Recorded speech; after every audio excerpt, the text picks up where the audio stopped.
안녕하십니까. 최선을 다하는 민법 강사 김남경입니다. 자, 여러분들 지난 시간에 우리 계약 총론을 정리했었죠. 총론에서 중요한 부분을 많이 정리했었습니다. 이번 시간에는 계약 강론을 들어가겠습니다. 계약 강론에서 매매, 교환, 임대차인데 이번 시간에 매매 계약을 중심으로 정리해 드릴게요. 자, 매매 계약. 매매 계약은 여러분들이 잘 알다시피 매도인이 재산권을 넘겨주기로 약정하고 매수인은 대금을 주기로, 금전을 주기로 약정하는 계약이 매매계약이죠. 그래서 매매계약은 양당사자가 의무를 부담하고 있다 해서 쌍무계약이라고 하고 반드시 대가의 지급이 있잖아요. 그게 금전이죠. 그래서 유상계약이죠. 그 다음에 약정만 갖고 합의만 갖고 성립되는 계약이잖아요. 낙성계약이죠. 어떤 방식을 요하잖아요. 분료식 계약입니다. 그래서 쌍무, 유상, 낙성, 분료식 계약이 매매계약이죠. 여기서 여러분들이 주의할 것은 매매계약은 채권계약이기 때문에 매도인 소유물이 아니더라도 타인 소유 목적물이라 할지라도 타인 소유 권리라 할지라도 매매계약은 유효하다는 거. 그 대신 매도인은 소유권을 확보해서 권리를 확보해서 매수인에게 넘겨줄 의무를 부담하잖아요. 만약에 넘겨주지 못하는 사례가 생겼을 때는 이 매도인이 책임을 져야 한다는 거. 그걸 매도인의 담보 책임이라고 그래요. 그게 중심이 되는데 그걸 좀 잘 정리해 드릴 겁니다. 자, 아무튼간 타인 소유 목적물, 타인 소유 권리라도 매매계약은 유효하게 체결된다는 거. 매도인은 소유권을 확보해서 넘겨줄 의무가 생긴다는 거. 자, 그 다음에 우리 이 매매계약에 관한 규정은요. 모든 유상계약에 준용한다라고 나와요. 그래서 우리 567조에 매매계약에 관한 규정은 모든 유상계약에 준용한다. 자, 그 다음에 매매를 하겠다라고 약정하는 거. 약정하는 거를 우리가 매매이약이라고 그래요. 매매이약. 자, 우리 매매계약 우리 교재를 봐가면서 나갑시다. 이제 우리 매매계약은 563조에서 매매의다 해갖고 나오고 여기서 여러분들이 또 이제 하나 주의할 것이 있어요. 그러면 매매계약이 성립되는데 요건으로서 매매 목적물이나 대금이 반드시 특정돼야만이 성립되는 거냐, 특정 가능한 기준과 방법을 정해줘도 유효하게 성립된 거냐. 특정 가능한 기준과 방법을 정해줬으면은 지금 특정이 안 됐더라도 특정 가능한 기준과 방법을 정해주면은 유효하게 성립된다라는 거. 자, 그것 좀 주의하세요.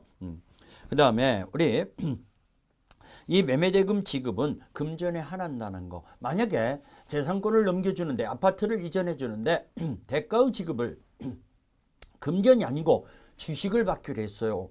그러면은 그건 매매계약이 아니라 죄송합니다. 교환계약이라는 거. 주식을 받기로 했으면은 교환계약이라는 거. 갑자기 목이 메이네요. 자, 여러분들 우리 매매계약은 금전에 한한다는 것을 강조했습니다. 그 다음에 우리 매매 후 법적 성질은 모든 유상계약에 준용된다라고 나오고 매매계약은 어떤 방식을 요하지 않는 분료식 계약이라고 그랬죠. 분료식 계약. 우리 매매 후 성립은 의사의 합치에 의해서 성립되는데 여기서 여러분들이 하나 또 주의할 것이 있어요. 그러면 매매 목적물이나 대금에 대해서는 합의가 됐는데 이 계약의 비용 여러 가지 또 이행 시기, 이런 이행 방법 이런 것들은 부수적인 부차적인 거잖아요. 그렇기 때문에 이런 것들이 합의가 안 됐더라도 나중에 합의가 되면 되는 거니까 계약 성립에는 지장이 없다라는 거. 이런 것들은 반드시 합의가 돼야만이 성립된다 이러면 틀렸다라는 거. 그런 것 좀 주의하시고. 그 다음에 계약 비용 부담은 어떻게 되는 거냐. 당사자 쌍방이 균등해서 부담하는 게 원칙인데 다만 이 매수인의 부동산의 이전 등기 비용이 있잖아요. 매수인의 부동산의 이전 등기 비용은 매수인이 부담하는 게 관행이죠. 관행. 그런 것들은. 그 다음에 우리 현실매매 같은 경우는 채권 행위와 물권 행위가 동시에 이루어져 버리는 거. 이걸 현실매매라고 하는데 이것도 낙성계약이라는 거. 요물계약이다 하면 틀립니다. 현실매매도 낙성계약이다. 자, 우리 매매의약이라는 게 나오죠. 564조. 564조에 매매의약. 자, 그거에 대해서 정리해 봅시다. 매매이약은 미리 본계약을 체결하기에 앞서서 미리 하는 종등계약이에요. 이약도 채권계약이라고 그랬어요. 이약은 언제나 채권계약인데 매매계약은 종등계약으로서 자, 이 이약은 부동산에 관한 이야기일 때는 우리 가등기를 해놓을 수도 있다고 그랬어요. 그러면 가등기 해놓으면은 제3자에게 대항력도 생긴다고 그랬죠. 그러면 우리 민법에서는 이약은 특별한 약정이 없는 한 일방이약으로 추정한다고 그랬어. 일방이약으로 추정하기 때문에 이약권자가 일방적으로 그래서 본계약을 체결하는 예약 완결권을 행사하면은 상대방은 승낙이 없더라도 바로 본계약이 성립되는 거라고 그랬죠. 그래서 여러분들 주의할 것은 예약을 성립하는 성립 요건으로서는 본계약의 목적물이나 대금이나 이행시기, 이행방법 이런 특약을 정해놓지 않고는 예약이 성립되지 않아요. 어떤 목적물이고 얼마 가격인가를 정해지지 않았으면은 일방적으로 행사해서 본계약이 체결된다는 건 말이 안 되잖아요. 그래서 예약의 성립 요건으로서는 목적물, 대금 이런 지급 방법에 대해서 이렇게 이 특정을 해놔야 한다는 거, 그래야 예약의 성립 요건이라는 거, 그런 것도 좀 주의하시고. 그러면 예약 완결권은 형성권이에요. 양도성, 상속성, 채권자 대위권의 대상이 되는 건데, 자 여기에서 이 가등기를 해놨을 때 예약권에 대해서 가등기를 해놨을 때 제3자에게 이 외도인이 팔아먹었어요. 그러면 예약권자는 가등기 의무자, 가등기 당시 의무자, 예약 의무자인 종전후 소유자한테 예약권을 행사해야 한다는 거. 현 소유자한테 행사한다면 틀립니다. 가등기 당시 의무자에 해당되는 종전후 소유자에게 예약권을 행사해서 본계약을 체결하게 된다면은 본등기를 하게 된다면은 제3의 등기는 직권 말소가 된다는 거. 이런 것 정도 정리해 놓아야죠. 자, 예약 완결권은 형성권으로 10년의 제척 기간이 걸려요. 물론 행사 기간을 당사자 간에 정했을 때는 그 정한 기간이 유의하지만은 자, 또 봅시다. 기간을 정하지 않았을 때 상대방 측에서 예약권자에게 예약권 행사 여부 확답을 요청해 볼 수가 있어요. 근데 그 기간이 지나도록 확답이 없어요. 그러면 예약권은 소멸하는 효과가 생겨버려요. 예약권이 소멸한다는 거 564조에 사망이 나오잖아요. 확답을 받지 못했을 때는 예약권의 효력을 잃는다라고 나오죠. 자, 그런 것 정도 잘 정리해 놓으시면 되겠죠. 자, 그 다음에 계약금 계약. 이건 별표해야 합니다. 이것은 한 문제 나온다고 생각해요. 예약과는 비교가 안 되죠. 중요도가. 계약금 계약은 아주 중요한 겁니다. 자, 지금부터 정리해 드릴게요. 계약금 계약. 565조. 제가 이렇게 칠판에다가 쓰고 정리되는 내용은 한 문제가 나올 가능성이 아주 높은 부분이구나. 그런 것들을 집중적으로 여러분들이 잘 숙지하고 있으면은요, 이 시험 문제가 좋은 점수로서 여러분들이 성공할 수가 있어요. 그러니까 여러분들이 칠판에 써 있는 내용들을 잘 좀 정리해 놓고 또 여러 번 반복해서 보셔서 암기를 하셔야 한다는 거. 자, 계약금 계약이다. 이 계약금 계약은 본계약의 종등계약이죠. 종등계약. 자, 이게 여러분들 시험 문제 4번이나 나왔다는 거. 자, 종등계약이고 유물계약이라는 거. 우리 아까 계약의 종류를 공부하면서 낙성계약, 유물계약에 대해서 공부했던 바가 있잖아요. 당사자 간의 의사적 합치만 갖고 계약이 성립되는 걸 낙성계약이라고, 유물계약이라는 것은 의사적 합치만 갖고는 안 되고 실행이 돼야, 실천이 돼야 계약이 성립되는 걸 유물계약이라고 그랬어요. 이건 유물계약이에요. 종등계약의 유물계약. 그러면 이 계약금 계약은 꼭 본계약과 동시에 체결하는 건 아니죠. 본계약의 이전 또는 동시 또는 이후에 성립돼도 된다는 거. 상관없어요. 본계약과 동시에 체결되는 것이 일반적이지만 반드시 그런 건 아니라는 걸 설명해요. 그러면 선생님, 이 계약금은 무슨 성질을 가지고 있냐 이겁니다. 계약금의 성질. 이게 이제 여러분들이 지금 여기서 공부하는 핵심이 되는 거죠. 계약금의 성질. 이 계약금의 성질은 증약금, 해약금, 위약금의 성질을 가지고 있다고 그래요. 자, 증약금, 그 다음에 해약금, 그 다음에 위약금. 이렇게 세 가지 성질을 가지고 있다고 하는데, 증약금이라는 거 뭐냐? 계약 체결의 증거 표시가 된다는 얘기죠. 계약 체결의 증거 표시. 체결의 증거 표시다. 증거 표시가 되는 것이 증약금이죠. 최소한도로 성질을 가졌다고 봐야죠. 증약금은. 해약금이 문제죠. 해약금은 자, 우리 민법에서는요, 이걸 정리해 봅시다. 우리 민법에서는 해약금으로 추정하죠. 민법에서 해약금으로 추정됩니다. 해약금으로 추정되는데, 이 해약금이라는 게 뭔 얘기냐면은 본계약의 이행 착수 전까지 양당자자가 해제권을 가지고 있다는 뜻입니다. 본계약의 이행 착수 전까지, 이행이 착수가 되면은 양당자자 해제권은 이 없어지죠. 이 해제권을 양당사자가 해제권을 유보하고 있다. 가지고 있다는 얘기죠. 이 해제권은 무슨 해제권이냐? 나 안 팔겠어. 나 안 사겠어. 미안하지만 나 안 팔겠어. 이렇게 하는 걸 해제권인데 이게 약정 해제권이죠.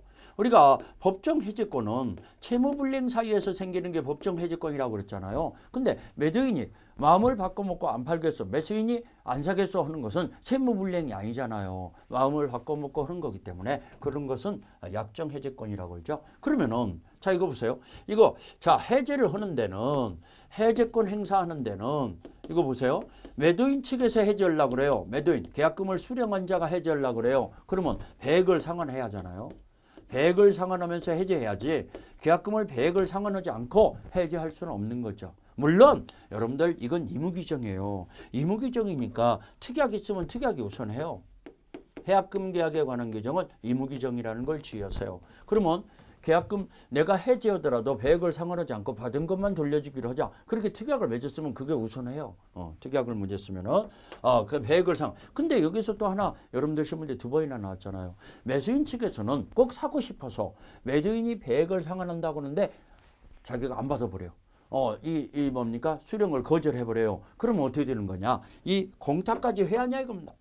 공탁까지는 필요 없다. 공탁은 필요 없다라는 거. 공탁까지 해야 하는 건 아니다. 만약에 매수인 측에서 수령을 거절했을 때는 그냥 100이 상환이 안 됐더라도 해제가 된 거라고 봐야죠. 왜? 100을 상환한다고 하는데 안 받아가는 거니까. 그래서 해제된 거다. 그럼 매수인 측에서 해제할 때는 나 미안하지만 안 사겠어 하면은 계약금 포기하는 거죠. 계약금 포기하는 것이라는 거. 이것도 의무규정이라고 그랬어요. 주의하세요. 그래서 이게 시문제가 나올 가능성이 있어요. 우리 계약을 체결한 오늘 이후로는 마음 변하는 거 없기로 합시다. 자, 안 팔겠다, 안 사겠다 하기 없기로 합시다. 라고 해제권을 배제하는 특약을 맺는 경우가 있어요. 그러면 해제 못 합니다. 안 팔겠다, 안 사겠다고 못 합니다. 이런 것 좀 주의하세요. 의무규정이라는 걸 주의하세요. 그 다음에 세 번째. 그러면 이걸 해제하는 데는 최고가 필요 없잖아요. 최고하고 해제하는 건 아니잖아요. 그 다음에 원상회복. 이거 굉장히 시험 문제 잘 나와요. 원상회복 의무가 필요 없죠. 원상회복 의무 필요 없죠. 손해배상 청구권 안 생기죠. 손해배상 없죠. 이런 자 이거 좀 주의하세요. 원상회복 의무도 없고 손해배상 청구권도 없다라는 거. 이거 시험 문제 참 잘 나오죠. 아무튼 계약금 계약에서는 그러면 여기서 이제 몇 가지 판례 좀 정리하고 넘어갑시다. 여러분들 우리 최근 판례가 2015년도 판례가 나오는데 이 판례가 시험 문제 나올 것 같으니까요. 이것 좀 정리해 봅시다. 자, 계약을 맺었는데 자 예를 들어서 아파트를 10억 원에 매매 계약을 맺었어요. 그러면 계약금은 1할 정도 1억 원을 계약금을 거는 것이 일반적인데 매수인이 가지고 준비한 것은 지금 현재 1,000만 원짜리 수표 하나밖에 없어요. 그래서 1,000만 원짜리 수표 하나를 이행하면서 내일 점심때까지 9천만 원을 통장으로 입금해 준다. 그래서 매도인의 통장 번호를 이렇게 알아갔어요. 적어갔어요. 그런데 매수인이 9천만 원을 점심때에 입금을 하려고 그러니까 입금이 안 돼요. 입금이 안 되는 이유를 알아보니까 그 통장 주인이 그 매도인 측에서 그걸 막아버렸어요. 통장을 막아버렸어요. 그럼 왜 매도인이 막았냐 연락을 해보니까 매도인은 안 판다고 하더라 이겁니다. 그러면 잘 보세요. 9천만 원 이행이 돼서 1억 원이 이행이 돼서 매도인이 안 판다고 하면은 2억 원 지하잖아요. 근데 1,000만 원만 지금 현재는 1,000만 원만 이행된 상태잖아요. 계약금은 일부만 이행된 상태잖아요. 주기로 했는데 안 받아갔어요. 매도인이 막아버려서 통장을. 그랬을 때 매도인이 안 판다고 할 때 2천만 원 주면서 안 판다고 하는 거냐 2억 원 주면서 안 판다고 하는 거냐 이게 시험 문제 나올 가능성이 높죠.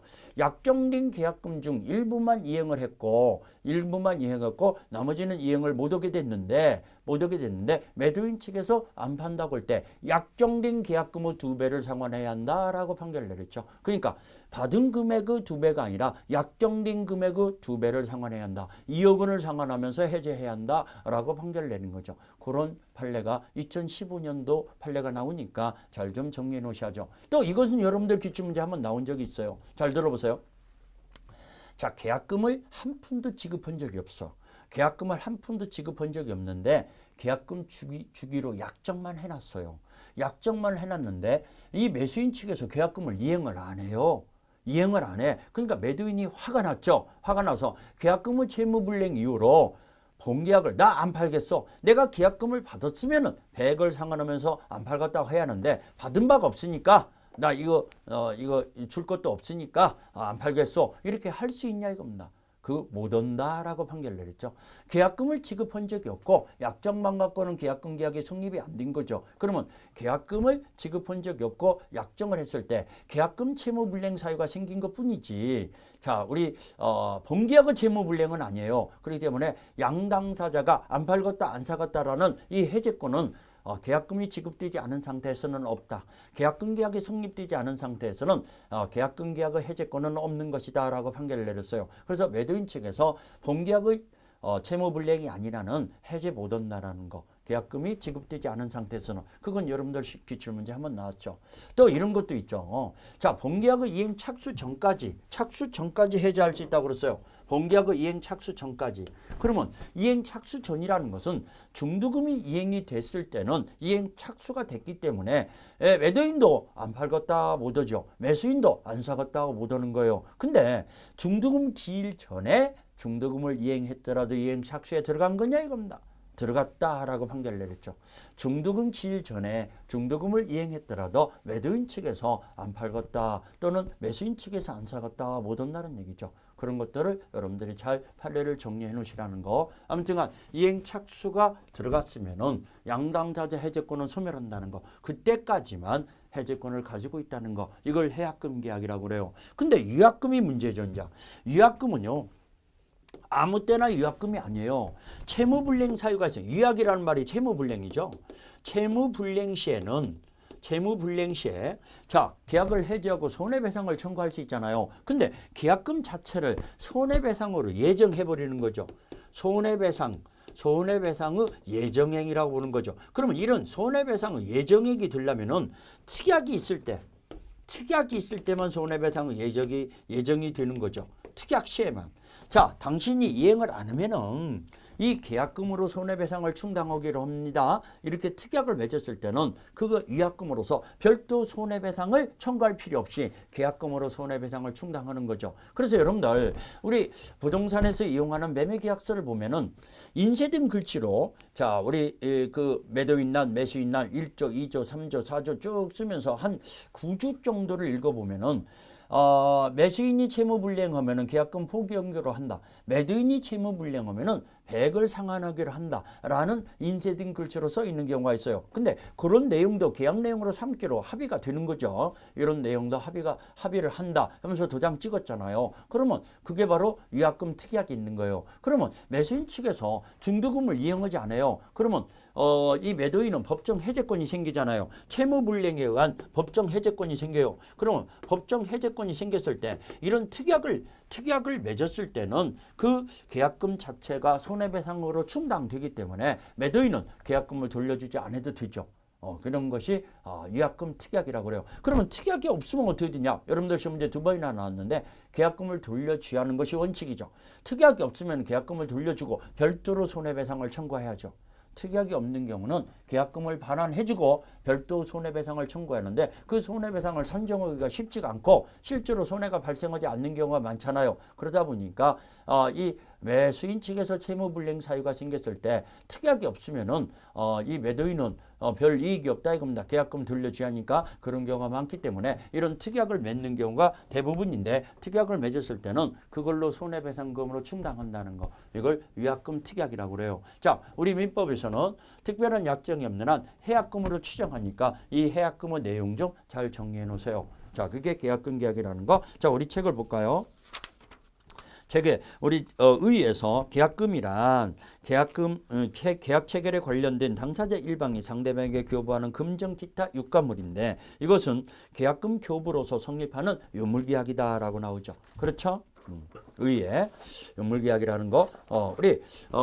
우리 법적 성질은 뭐냐? 자, 우리 본계약에 주된계약에 종된계약인데 주된계약과 동시에 성립하는 것이 일반적이지만 반드시 그럴 필요는 없다고 그랬어요. 이전에 이후에 성립해도 된다고 그랬어요. 계약금의 종류는 징약금, 위약금, 해약금이 있다고 그랬어요. 징약금은 최소한도로 증거 표시가 되는 효과가 생기는 거고, 위약금은 특약이 있을 때 손해배상 예정으로 추정한다고 그랬어요. 물론 위약별로 특약을 맺을 수도 있어요. 위약별로 특약을 맺으면 별도 손해배상을 청구할 수도 있어요. 하지만 일반적으로는 손해배상 예정으로 추정되는 거니까 별도 손해배상을 청구 않고 계약금으로 충당해버리는 거죠. 이걸 위약금 특약이라고 그래요.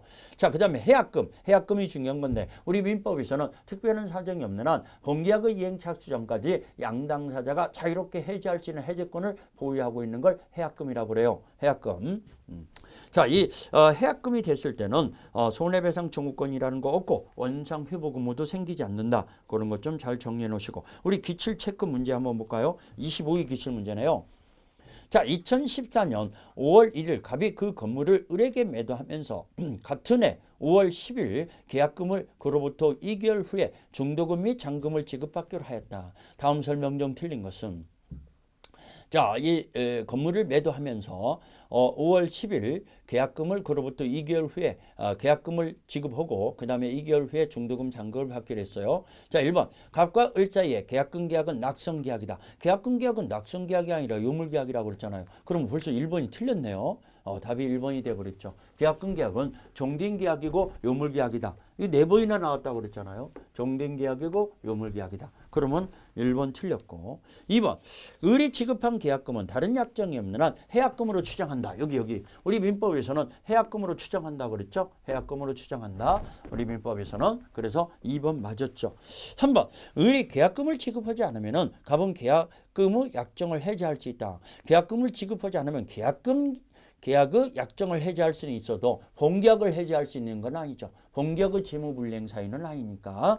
그래서 본계약을 해지할 수는 없다는 거. 아무튼간 계약금 계약의 약정을 해지할 수 있다. 3번도 맞았죠. 4번 을이 2014년 6월 10일 중도금을 지급한 경우에 갑은 계약금 배액을 상환하고 계약을 해지할 수는 없다. 자, 중도금을 지급했으면은 본계약의 이행 착수가 들어간 거잖아요. 그러면 양당사자 해제권은 없어진다고 그랬죠. 자, 매도인 측에서도 나 안 팔겠다라고 못 오고 매수인 측에서도 나 안 사겠다라고 못 온다고 그랬어요. 중도금을 지급한 후에는. 그렇기 때문에 4번도 맞았죠. 자, 5번 2014년 7월 10일 중도금과 잔금을 지급했으나 갑이 소유권 이전 등기를 해주지 않으면 을은 매매계약을 해지할 수 있다. 자, 중도금 잔금을 지급했더라도 본계약의 채무불이행 사유가 생기면 계약을 해지할 수 있잖아요. 본계약의 채무불이행 사유에서는 법정 해제권이 생기죠. 이런 계약금 계약의 해제 요구는 틀리죠. 이 해제는 약정 해제권이니까. 그래서 5번도 맞았죠. 1번이 틀렸고 나머지는 다 맞았네요.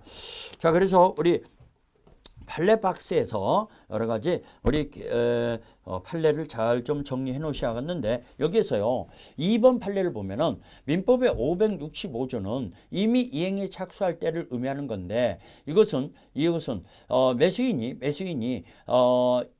매매 대금 잔금 지급의 소송을 제기한 거. 자, 매도인이 매수인에게 잔금 지급의 대금 지급의 소송을 제기한 것은 이행 착수냐 이겁니다.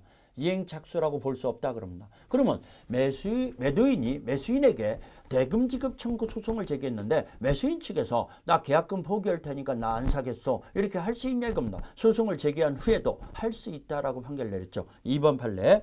자, 이거 이행 착수라고 볼 수 없기 때문에 이거 해지할 수 있다라는 거. 그 다음에 이 3번 판례는 매수인 측에서 중도금을 지급한 후에는 자기도 매도인이 아직 이행하기 전이라도 자기가 중도금을 지급했으니까 계약금을 포기하면서 해지할 수 없다라는 거.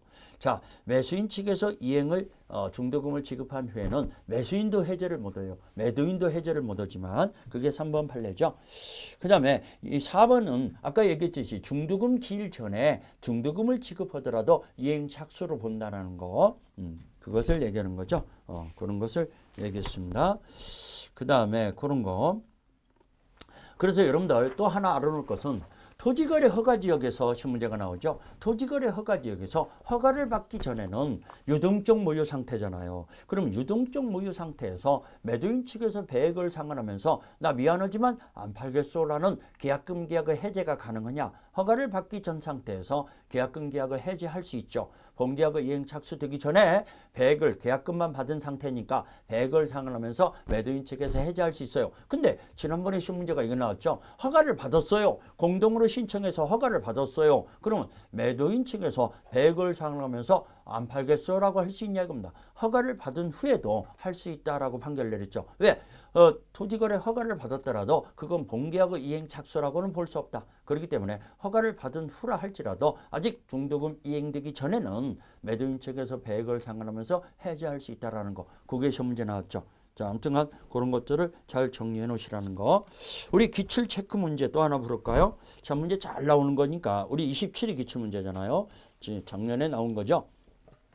갑은 자신의 토지를 을에게 매도하면서 계약금을 수령한 후 중도금 잔금을 1개월 후에 지급하기로 약정한다. 아까 풀어봤던 문제와 비슷하게 나오잖아요. 거의 똑같이 나오잖아요. 이렇게 틀린 것은 갑과 을 사이의 계약금은 위약금으로 한다는 특약도 가능하다. 위약금으로 한다는 특약이 가능하죠. 채무불이행 사유가 생겼을 때 손해배상 예정액으로 하기로 하자라고 특약을 맺을 수 있다고 그랬잖아요. 1번 맞고. 2번 갑과 을 사이의 계약금 계약은 매매계약과 종빈계약이다. 종빈 음물계약이라고 그랬잖아요. 그러면은 2번도 맞고. 3번 을이 중도금 지급 후에 특약이 없는 한 계약금을 포기하고 계약을 해지할 수는 없다. 자, 중도금이 지급이 됐으면은 본계약의 이행 착수가 됐기 때문에 양당사자는 해지하지 못한다고 그랬잖아요. 그러면 3번도 맞고. 4번 을이 해약금에 대한 해제권 행사로 인하여 발생한 손해에 대해서는 갑은 배상을 청구할 수 있다. 자, 해약금에 기한 손해배상. 자, 해약금에 기한 해제권 행사죠.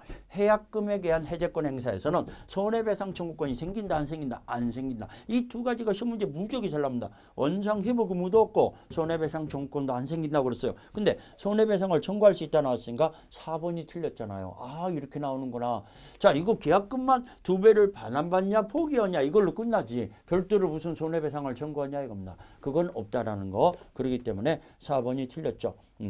5번 갑과 을 사이에 해약금에 의한 해제권을 배제하기로 한 약정. 자, 이거 우리 지금 계약을 맺은 이 순간부터는 끝까지 가기로 합시다. 마음 변하는 거 없기로 합시다. 이렇게 안 팔겠다, 안 사겠다라는 것이 없기로 합시다는 배제하는 특약이 있으면은 그 특약이 우선한다고 그랬죠. 이 계약금 계약에 관한 규정은 의무규정이라고 그랬어요. 의무규정. 그렇기 때문에 그 해제권을 행사할 수 없다. 5번 맞았잖아요. 아이고, 이렇게 쉽게 나오는 거구나. 여러분들이 좀 잘 정리해 놓으시라는 거. 4번이 틀렸고 나머지는 다 맞은 거죠.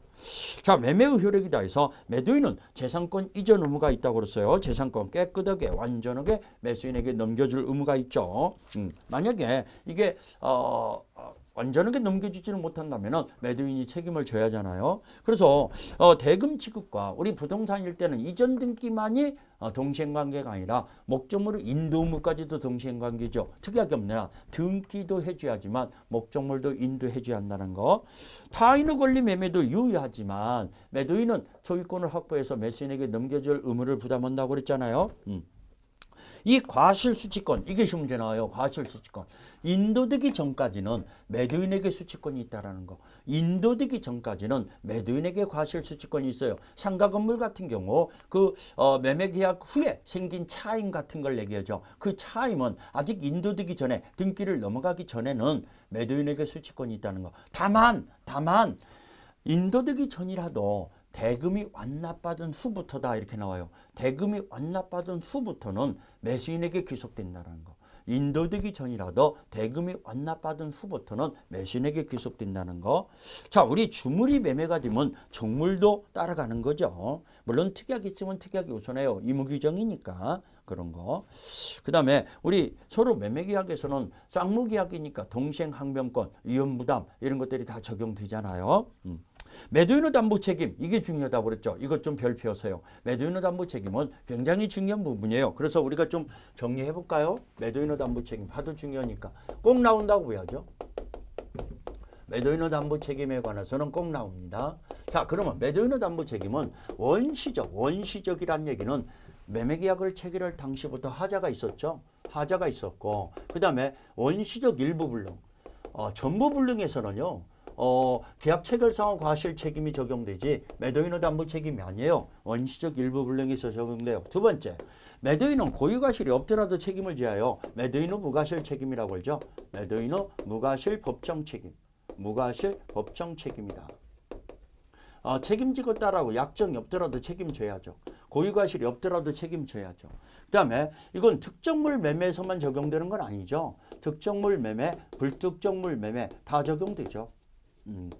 자, 그 다음에 이 매도인의 담보 책임을 면책하는 특약, 감경특약은 어떻게 되냐. 면책특약, 면제특약 또는 감경특약. 감경특약은 유효하죠. 유효하다는 얘기는 매도인의 담보 책임에 관한 규정은 의무규정이라는 거. 의무규정. 다섯 번째, 모든 유상계약에 준용된다고 그랬죠. 유상계약에 다 적용된다. 매도인의 담보 책임이 다 적용된다. 그러면 매도인의 담보 책임은 내용은 어떻게 됩니까? 매수인은 매도인한테 무슨 책임을 물을 수 있냐 이겁니다. 대금감액 청구권이 생기죠. 대금감액 청구권.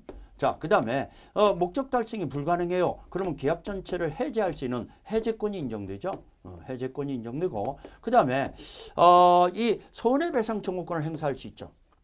손해배상 청구권이 생기는 거고 그 다음에 완전물급 청구권이라는 게 있어요. 불특정물 종류물 매매에서는 하자 없는 물건으로 바꿔주세요. 그 다음에 완전물급 청구권. 다섯 번째는 출제액의 상환 청구권이라는 말이 나와요. 출제액의 상환 청구권. 자, 이게 뭔 말이냐면은 저당권이 경매 실행이 들어가려고 그래요. 그래서 소유권이 상실될 염려가 있을 때 이 매도인이 돈을 안 갚아주다 보니까 매수인이 자기가 갚았어요. 그래서 경매 실행을 막아버렸어요. 그러면 매도인한테 구상권 채권이 발생하잖아요. 그걸 출제액의 상환 청구권이라고 그래요. 이런 다섯 가지 권리가 매수인이 매도인한테 행사할 수 있는 권리인데 여기서 여러분들이 주의할 것은 하자보수 청구권은 없다는 거. 하자보수 청구권은 없습니다. 이런 것들이 매도인의 담보 책임이다. 자, 우리 책에 법적 성질이다 해서 매도인의 책임은 법정 책임이고 법률 규정상 당연히 담보 책임 인정되고 매도인의 고의과실이 없는 귀책사유가 없는 무과실 책임이다. 특정물, 불특정물 다 인정되고 원시적 불능에서 적용되는 것이다. 그랬어요. 원시적 하자나 원시적 일부 불능 그런 것을 얘기하죠. 그 다음에 우리 뒷장에 넘어가서 우리 매도인의 담보 책임은 다른 제도와 관계다 해서 채무불이행 책임과는 담보 책임 들리죠. 채무불이행 책임은 우리 매도인의 고유과실이 있어야 하잖아요. 그렇지만 담보 책임은 매도인의 고유과실을 요하잖아요. 그 다음에 우리 매도인의 담보 책임은 매수인이 선의냐 악의냐에 따라 틀려져요. 그렇지만 채무불이행 책임은 매수인의 선의 악의가 차이점이 없죠. 그런 점에서 차이가 나죠. 그 다음에 위험부담과 담보책임. 위험부담은 후발적 불능에서 생긴 거라고 그랬잖아요. 그렇지만 담보책임은 원시적 불능이나 원시적 하자에서 생기는 거고. 그 다음에 전부불능, 원시적 전부불능일 때는 계약 체결상의 과실 책임이라고 그랬죠. 그렇지만 매도인의 담보책임은 원시적 일부 불능에서 적용되죠. 그런 점에서 차이가 납니다.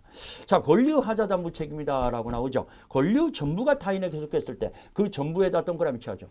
권리의 전부가 매도인 것이 아니다 보니까 이 매수인이 전부를 취득하지 못한다는 얘기죠. 그러면은 여기에서 해제권은 선의하고 매수인 다 인정돼요. 선의든 악의든 매수인 다 소유권을 취득하지 못하는 거니까 계약을 해지할 수 있죠. 손해배상 청구는 선의 매수인한테만 인정되죠. 손해배상 청구는 선의 매수인한테만. 그 다음에 여기에서 이 손해배상은 이행익배상입니다. 이행익배상. 그 다음에 선의 매도인에게 특징이 있어요. 매도인이 지 것이 아니라는 걸 매도인 스스로 모르고 있었어요. 그 선의 매도인은 계약을 해지할 수 있는 특징이 이거 하나만 인정돼요. 권리의 전부가 타인에게 속했을 때만 매도인에게 해제권이 인정된다는 거 그거 주의하셔야 합니다. 시험 문제 잘 나옵니다. 근데 매도인이 해지하려면은 571조 매도인이 해지하려면은 선의 매수인한테는 손해배상하면서 해지해야죠. 매도인이 해지하려면 선의 매수인한테는 손해배상하면서 해제하고 매수인이 악의일 때는 손해배상 없이 그냥 해제 후 통지만 하면 된다는 거. 그것을 571조를 꼬박 잘 읽어보시라는 거. 선의 매도인에게도 해제권이 있구나. 그 다음에 우리 572조 우리 권리 일부가 타인 일부에다 동그라미 쳐죠. 일부가 타인에게 속해서 일부를 매수인이 취득하지 못할 경우에는 그 매수인은 매도인한테 책임을 물을 수 있잖아요. 그걸 또 일부가 타인 소유에 속하는 매도인의 담보 책임이죠. 거기 대금감액 청구권이 있잖아요. A번에 이 대금감액 청구권은 선호하고 매수인 다 인정됩니다. 선호하고 매수인 다 인정되죠. 그 다음에 해제권이나 손해배상 청구권은 선후 매수인만 있어요. 해제권도 손해배상 청구권도 이 손해배상도 이익배상이에요. 권리 전부가 타인에게 속했을 때 선후 매수인, 권리가 일부가 타인에게 속했을 때 선후 매수인은 해제하고 손해배상을 청구할 수 있는데 그 손해배상이 이익배상이라는 거. 이 두 군데에서만 이익배상이라는 거. 자, 그 다음에 이 제척기간이 있어요. 자, 선후 매수인은 안날부터 1년이에요. 그런 하자가 있다는 걸 일부를 취득하지 못하게 됐다는 사실을 안 날부터 1년이에요. 그지만 악의후 매수인은 계약 한 날부터 1년이에요. 악의후 매수인에게 대금감액 청구권이 있다고 그랬죠? 그건 계약 한 날부터 1년이에요. 그런 제척기간이 틀리다는 거.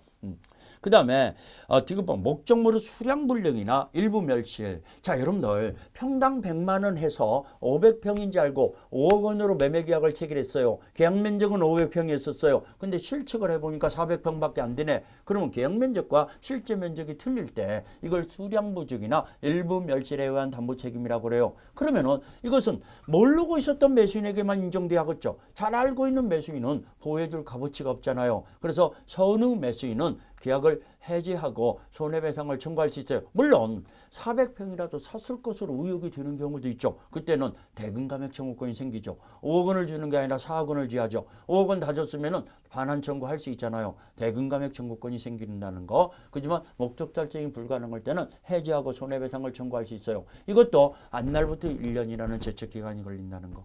자, 수량보증이나 일부 멸실은 선후 매수인한테만 인정되지 그 사실을 알고 있는 매수인은 보호해줄 값어치가 없구나. 선후 매수인에게만 대금감액 청구권, 해제권, 손해배상 청구권이 있구나. 안날부터 1년. 이런 식으로 여러분들이 자꾸 암기해야 합니다. 그 다음에 우리 575조에 타인의 용의권적 권리가 있어서 제한을 받고 있는 경우 그 얘기는 지상권, 지역권, 전세권, 등기된 임차권, 우리 유치권이라든가 이런 권리가 있다 보니까 매수인은 샀음에도 불구하고 사용수익을 제한받고 있어요. 당장 사용을 못하게 됐어요. 그랬을 때 이 매수인은 목적 달성이 불가능하다 하면은 계약을 해지하고 손해배상을 청구할 수 있어요. 그러면 그런 타인의 영위권적 권리에 의해서 제한을 받는다는 걸 모르고 있었던 매수인에게만 인정돼요. 선후 매수인한테만 인정되지 잘 알고 있는 매수인은 보호해줄 값어치가 없죠. 그렇죠? 선후 매수인한테만 인정된다는 거. 계약을 해지하고 손해배상을 청구할 수 있다는 거. 자, 마지막에 우리 저당권이나 전세권의 실행에 의한 소유권 상실. 우리 5번째 저당권이나 전세권의 경매 실행. 자, 저당권이나 전세권이 설정되어 있는 목적물을 샀는데 이 매도인이 그걸 말소를 안 시켜주다 보니까 경매 실행이 돼서 매수인은 소유권을 취득하지 못하게 된다든가 소유권이 상실됐어요. 그러면 매수인은 선호하고 매수인 다 계약을 해지하고 손해배상을 청구할 수 있죠. 선호하고 매수인 다 해제권과 손해배상 청구권이 있다는 거.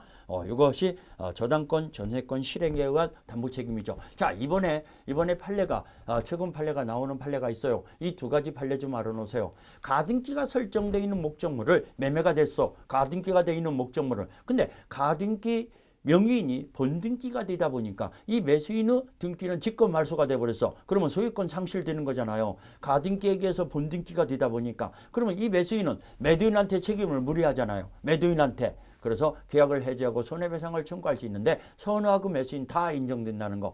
저당권 실행에 의한 소유권 상실의 담보 책임 576조가 적용된다라고 판결을 내렸죠. 또 하나. 자, 우리 가압류 등기가 돼 있는 부동산을 매매했어요. 가압류 등기가 됐다고 해서 이 소유권 취득 못하는 건 아니잖아요. 이전 등기 할 수 있는데 가압류 채권자가 강제 경매가 들어갔어요. 강제 집행으로 들어갔어요. 그러면 소유권 상실하잖아요. 그러면 이 가압류 채권자의 강제 집행으로 소유권을 상실하는 이 매수인은 매도인한테 책임을 물을 수 있는데 저당권 실행에 의한 담보 책임이 그대로 적용된다. 576조가 그대로 적용된다. 선호하고 매수인 다 해제권과 손해배상을 청구할 수 있다. 자, 가등기에 의한 본등기가 돼서 소유권을 상실하는 매수인, 가압류 집행에 의한 소유권 상실하는 매수인은 저당권 실행에 의한 소유권 상실의 매수인이나 마찬가지로 적용된다는 걸 꼭 염두에 두세요. 그게 중요한 판례입니다. 자, 그러면 우리 기출 체크를 정리해 봅시다. 매도인의 담보 책임에 관한 설명으로 옳은 것은 우리 26기 기출 문제네요. 1번 타인의 권리를 매도한 자가 그 전부를 취득하여 매수인에게 이전할 수 없는 경우에 그 매수인은 계약을 해지할 수 없다. 자, 이거 타인의 권리, 전부의 타인의 권리일 때 선의 매수인은 해지하고 손해배상도 청구할 수 있잖아요. 그렇지만 악의 매수인은 해지할 수 있죠. 손해배상 청구권은 안 생겨요. 그렇지만 해지는 가능해요. 근데 해지할 수 없다 나왔으니까 1번 틀렸죠. 2번 저당권이 설정된 부동산의 매수인이 저당권 행사로 소유권을 취득할 수 없어요. 경매 실행으로 소유권이 상실했어요. 그러면 악의 매수인은 특별한 사정이 없는 한 계약을 해지하고 손해배상을 청구할 수 있다. 오케이.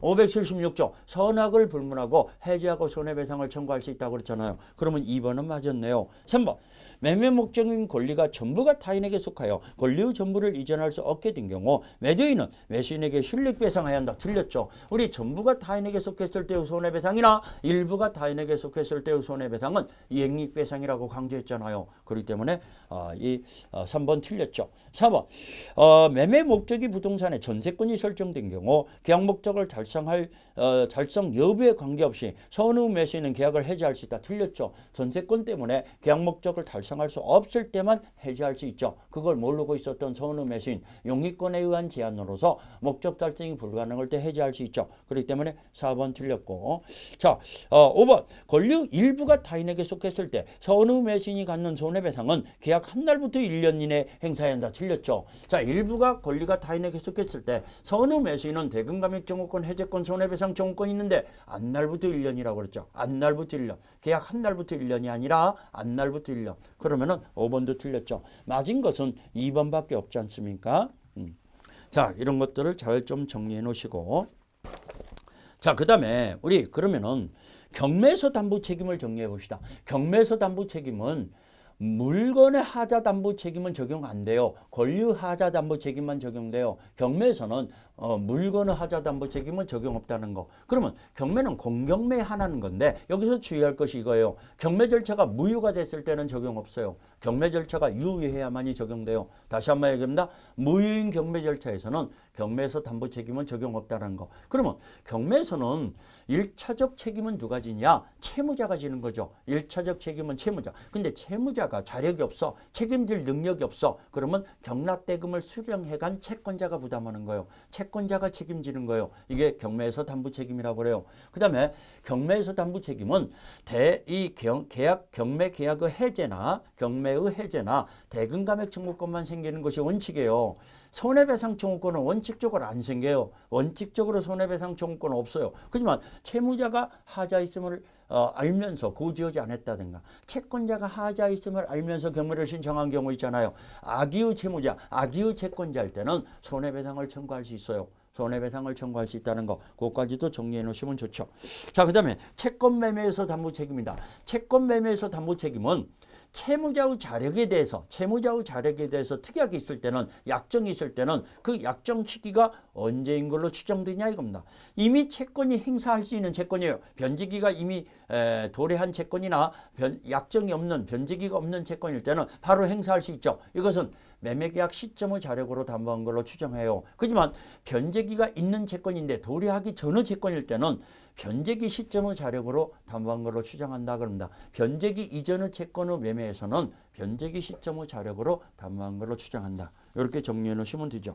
그 다음에 우리 물건의 하자담보 책임. 자, 물건의 하자담보 책임은 그냥 하자담보 책임이다 하면은 이 물건을 얘기하는 거예요. 물건의 하자담보 책임은 자, 우리 선의 무과실의 매수인에게 인정돼요. 우리 아까 권리 하자는 선이냐 악이냐에 따라서 틀려졌는데 여기는 악의 매수인에게는 인정이 안 돼요. 또 매수인도 선의 악고 또 잘못도 없어요. 무과실이 합니다. 선의 무과실의 매수인에게 인정되는데 선의 무과실의 매수인은 목적 달성이 불가능할 때 계약을 해지하고 손해배상을 청구할 수 있죠. 그런데 대금감액 청구권은 없어요. 여기서는 대금감액 청구권은 없고 하자보수 청구권도 없어요. 이런 것 좀 주의하세요. 다만 불특정물 매매에서는 종류물 매매에서는 선의무과실의 매수인은 완전물 급부 청구권이라는 게 있어요. 다른 하자 없는 물건으로 바꿔주세요 라고 할 수 있죠. 그런 것 좀 주의하세요.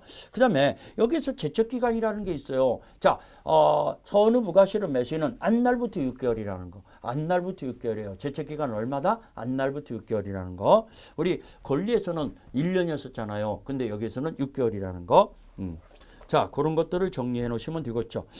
우리 하자담보 책임의 내용이다 해갖고요. 여러분들이 눈으로 암기하기 좋게 일목요연하게 도표로 정리해 놨어요. 권리 하자담보 책임, 물건 하자담보 책임. 이거 두 가지가 중요한 거니까 이 내용을 꼭 좀 달달달 암기하세요. 그러면 한 문제가 여러분들 것이 됩니다. 자, 우리 나머지도 또 정리해 봅시다. 담보 책임에 관한 규정. 서로 원상 피보 금호 손해배상 문제가 생기는 건데 이런 것들은 동시행관계라고 그랬어요. 자, 우리 584조 담보 책임을 면책하는 특약, 면제 특약, 감경 특약은 유효하다고 그랬죠. 그런데 여기서 매도인 측에서 하자가 있음을 알면서 고지하지 않고 알려주지 않고 면책 특약을 맺는 경우 있잖아요. 그 특약은 신의 성실에 반하는 특약이죠. 그런 특약일 때는 무효죠. 자, 다시 한번 얘기합니다. 면책 특약, 감경 특약은 유효하지만 매도인이 하자 있음을 알면서 고지하지 않고 고지 의무를 위반하면서 면책 특약을 맺었을 때는 신의 성실에 반하기 때문에 특약은 무효이다라는 거. 자, 우리 기출 체크 문제 볼까요? 25위 기출 문제네요. 매매계약에 관한 설명으로 틀린 것은 1번 매매의 목적이 된 권리가 타인에게 속한 경우는 매도인은 권리를 취득하여 매수인에게 이전해야 한다. 그렇죠. 이전하지 못한다면 매도인이 책임을 져야 하는 것이 매도인의 담보 책임이라고 그랬잖아요. 2번 매매계약에 관한 비용은 특별한 사정이 없는 한 당사자가 균등하여 부담한다. 그렇죠. 균등 부담이라고 그랬죠. 자, 3번 담보 책임을 면책 특약이 있는 경우 매도인은 알면서 고지하지 않는 하자에 대해서도 책임을 면한다. 말도 안 되죠. 신의 성실에 반한다고 그랬잖아요. 알면서 고지하지 않고 면책 특약을 맺으면 그 특약은 무효라고 그랬잖아요. 그래서 3번이 틀렸네요. 4번 매매 목적물의 인도와 동시에 대금을 지급할 경우 특별한 사정이 없는 한 대금은 목적물의 인도 장소에서 지급해야 한다. 그렇죠. 동시에 지급할 때는 목적물의 인도 장소가 대금 지급 장소죠.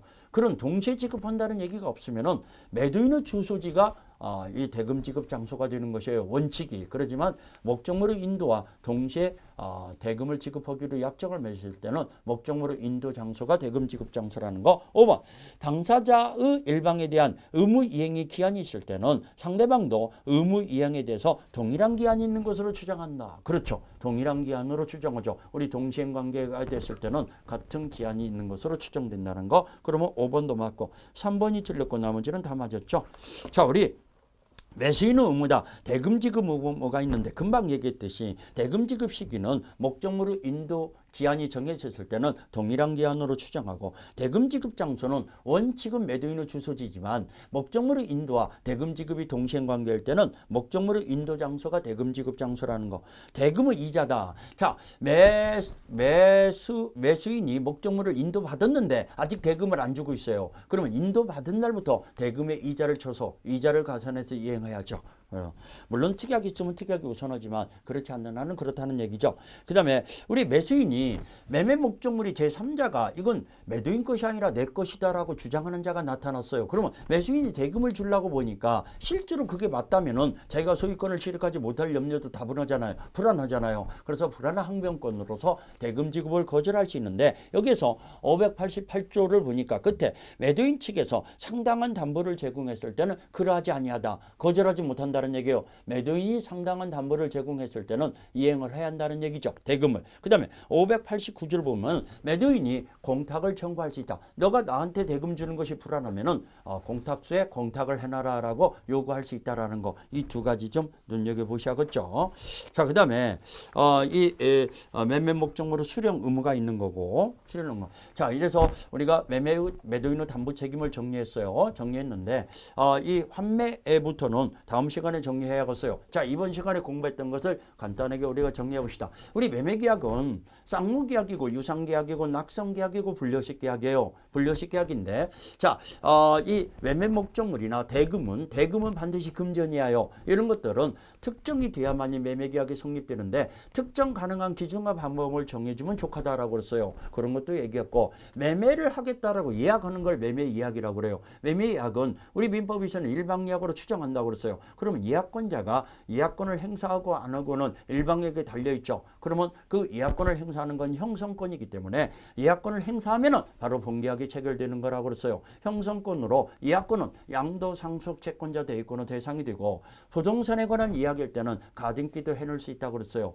자, 그런 것도 설명했습니다. 그 다음에 우리 계약금 계약이 중요하다고 그랬어요. 이건 시험 문제 한 문제 나온다 생각하시고 준비하세요. 자, 종등계약이고 본계약과 종등계약과 유물계약이에요. 계약금의 성질은 증약금, 해약금, 위약금으로 나눠지는데 우리 민법에서는 해약금으로 추정한다고 그랬어요. 그래서 이 해약금에 관한 내용을 좀 잘 정리해 오시고 그 다음에 이 매도인의 담보책임 꼭 시험 문제 나온다고 봐야죠. 매도인의 담보책임에서는 자, 우리 매도인은 고유가실이 없더라도 책임을 지하는 것인데 이 권리하자 담보책임, 물건의 하자 담보책임, 그 다음에 경매사 하자 담보책임, 채권 매매사 하자 담보책임. 여기서 특히 중요한 것은 권리하자 담보책임이 중요한 건데 권리하자 담보책임이 5가지 있다고 그랬어요. 권리 전부가 타인에게 속했을 때, 일부가 타인에게 속했을 때, 수량부증이나 일부 멸실 또는 용의권에 의한 제한을 받고 있을 때, 저당권, 전세권의 경매 실행에 의한 소유권이 상실되는 경우 이 5가지를 우리가 도표로 정리해놨으니까 그 도표를 중심으로서 여러분들이 꼭 암기를 해내야만이 한 문제를 맞추지 않냐 이렇게 봅니다. 그래서 오늘 공부는 이 매도인의 담보책임까지 공부했고 다음 시간부터는 환매, 교환, 임대차 계약으로 들어갈 겁니다. 아무튼 여러분들이 이 부분은 그렇게까지 어렵지 않으니까 득점 분야로 잡아도 되는 부분이라고 그랬어요. 여러분들이 놓치지 마시기를 부탁드립니다. 자, 언제나 최선을 다하는 강사 김남경이었습니다.